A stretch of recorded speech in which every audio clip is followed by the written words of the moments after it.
and this is according to the police report which was filed in the occurrence book, is that Arshad Mohammed Sharif was being driven at about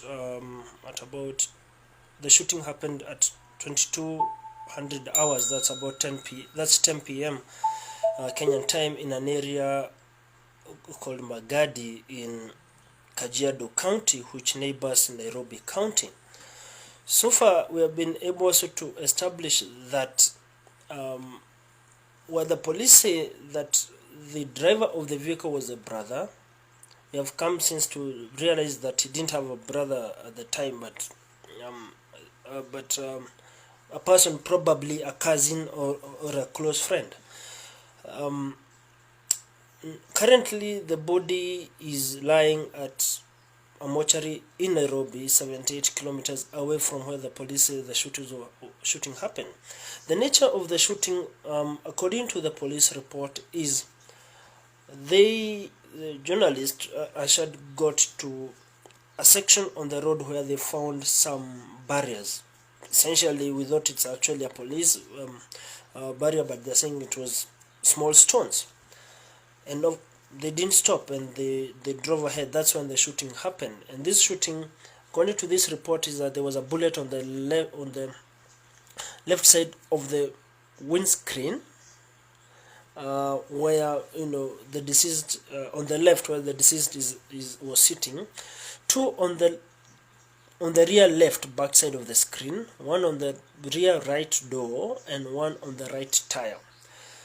So when you look at that, then there is some sense of the person who was on the left was the target because of the nature of the number of bullets that are on that directed on that.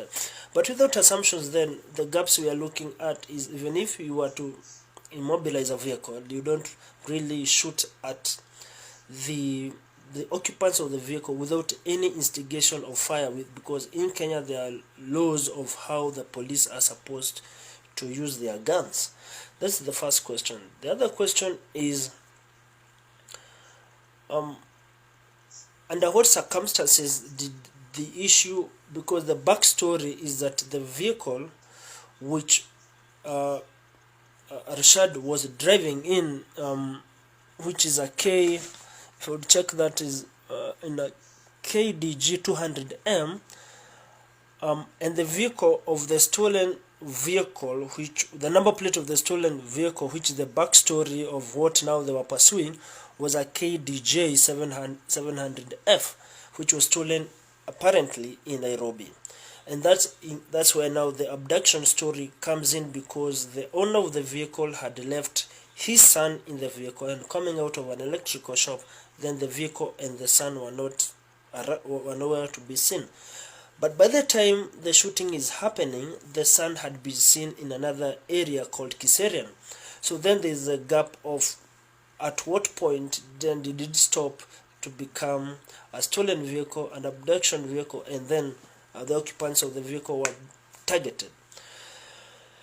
Already the Independent Policing Oversight Authority, which oversees the operations or any excesses of the National Police Service of Kenya, have issued a statement today morning.